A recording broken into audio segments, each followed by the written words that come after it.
This is the all-new Ducati Panigale V2, built from the ground up with just one aim in mind, to make it lighter and easier to ride. At 176 kgs without fuel, this is the lightest Panigale ever. And a big chunk of that weight saving comes from the all-new 890cc V twin engine, which is a colossal 9.5 kgs lighter than the 959 twin, and with its 90-degree configuration negating the need for a countershaft to eliminate vibrations. The monocoque frame is aluminium and weighs all of 4 kgs.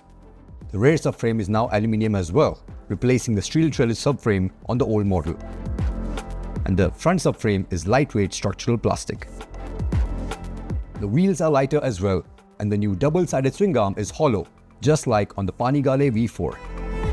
The tank size too has gone down from 17 to 15 liters. But I'm super happy to see Ducati persist with the twin under-seat exhausts, which is the tip of the hat to Ducati's racing heritage.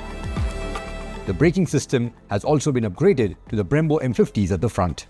The TFT screen is all new, and you get Ducati's latest suite of electronic aids as standard. The higher spec S variant has also been reintroduced, which comes with ohlins suspension, while the standard variant gets fully adjustable Marzocchi forks and KYB shock. But the biggest talking point, of course, is the power output, which has gone down from 155 to 120 horses, and the torque now stands at 93.3 Newton meters, 70% of which is available from just 3000 RPM, courtesy of Ducati's intake variable timing system. But to prove that the bike is just as fast, if not faster than its predecessor, we head to the all-new Sevilla circuit in Spain.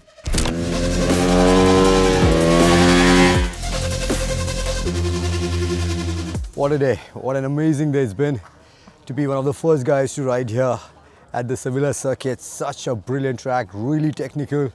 Took us a good 2 to 3 sessions to get used to the circuit, understand which way it was going, because there's so many elevation changes. Really tricky track, but that much more rewarding when you get it right. And I think in many ways this was like the perfect testing ground for the new V2. It explains everything that Ducati wanted to do with this motorcycle perfectly, because with such a motorcycle which is so easy to ride, which is so intuitive, we could just 100% focus on just getting to learn the track, get to unearth its secrets, because the motorcycle was just playing along, was so easy to ride. I think if you would have been here on a V4, a monster of a motorcycle which required a lot of effort to turn, I think we would have struggled a lot, and I wouldn't have been this happy and feeling like a daisy at the end of the day. I had my doubts in terms of whether this was a good idea. I don't know why you would go, especially a company like Ducati, would go from 150 odd horses, 155 horses to 120 horses. The biggest reason for them to do it is because even with the 959 or the previous V2, even though it could make that much power, when they were racing in World Supersport, the restriction was 140 horses. And when anyways you cannot exploit the full potential of the engine, for that package, the motorcycle was quite heavy, especially when you look at the competition, which is why they decided to completely scrap that, start a motorcycle with a blank page, give the engineers full freedom, and this is what they did. The main intention was to make a really light motorcycle which is very easy to ride, and they have 100% delivered. The biggest standout for me in terms of the engine was just the torque curve and how broad it is. It allows you to be really lazy, and especially with the variable valve timing, you have such a wide torque band that it makes it that much easier for you to learn a new track.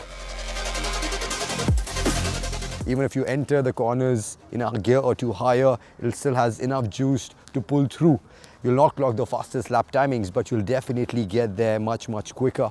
It will not punish you like the older bike, which had a lot of the torque much higher up.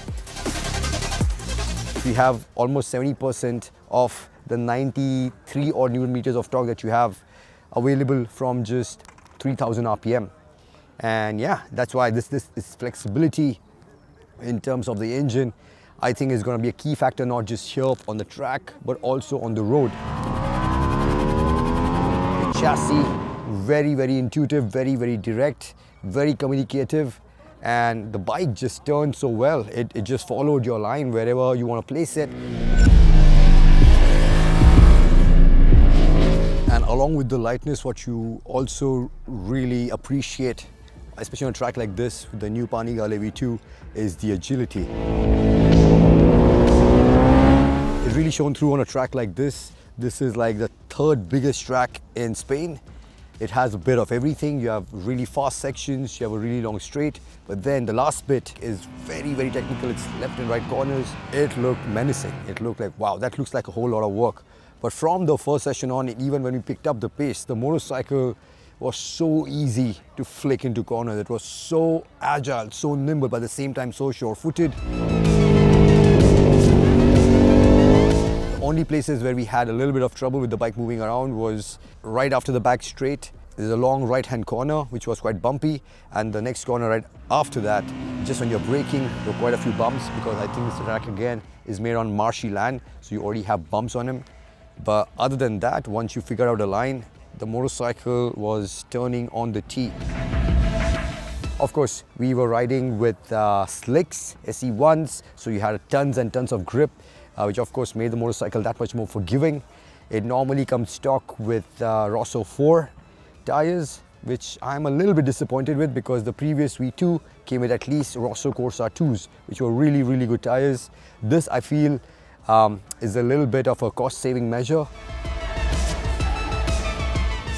The next thing which I really loved was the braking. This one comes with the M50 calipers, which I really wanted and wished for on the V2, the previous V2. This one gets it, and you can feel the difference. Really, really progressive. You have a really nice bite. And yeah, just when you're trading through the corner, just the amount of feedback which you're getting from the brakes, I think it's a combination of, again, the brakes as well as the tires, which made it very easy for you to start pushing and start pushing confidently. I was quite skeptical with the race clip-ons now, and the foot pegs now being a little bit forward and a little bit lower compared to the V2. Initially, I thought that the comfortable ergonomics are helping us out because we are new to the track, and just not having to completely sleep on the motorcycle is helping us get to know the track that much better. But even in the last session, even when we were pushing and were clocking much faster lap timings, you could still very easily get your elbow down and still feel 100% normal. Normally with motorcycle with really raised handlebars, when you start really carrying a lot of lean, you would want lower clip-ons. Ducati does offer lowered clip-ons as an option, as an accessory, but I did not really think we needed it. Also, I loved how much space there was for me to move around on a motorcycle. I'm 5'11", and I thought there was plenty and enough space for me to move around. Also, the reshaped tank made it very easy for you to lock your outside knee. It's like a proper track motorcycle, which also happens to be really comfortable. We of course could not ride on the road, but even after spending the entire day riding for 6 sessions, I don't feel tired at all. And that's testimony to whatever Ducati have done with the ergonomics. Same goes for the suspension.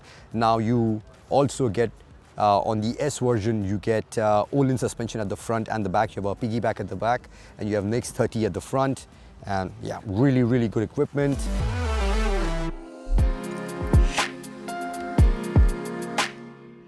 It just makes the motorcycle that much more fun and more focused when you're riding here on the racetrack, and I'm sure the higher quality components will also shine through when you're riding on the street. In terms of the heat management, they have like 2 different vents. One to pass on cool air onto the rider's thighs so that you feel quite cool, and then you also have 2 different ducts at the bottom of the fairing which divert the hot air away from the rider's legs. But today was essentially a really, really beautiful, nice day here. We had perfect temperature, hovering in the high 20s in the hottest part of the day. So I don't really think I'm in a position to comment on the heat dissipation and how good of a job Ducati have done. The final piece of the puzzle is going to be the pricing. We are not really sure what the pricing is as of now. I'm really hoping it's obviously less compared to the last model, which was the V2, to make it a little more affordable, a little more accessible, but that we will find out really soon. It's been a while since I last attended a Ducati track event, and I'm so happy that I'm here because wow, what an experience. I mean, that motorcycle right there definitely made for the perfect Valentine's date to make this day really, really special.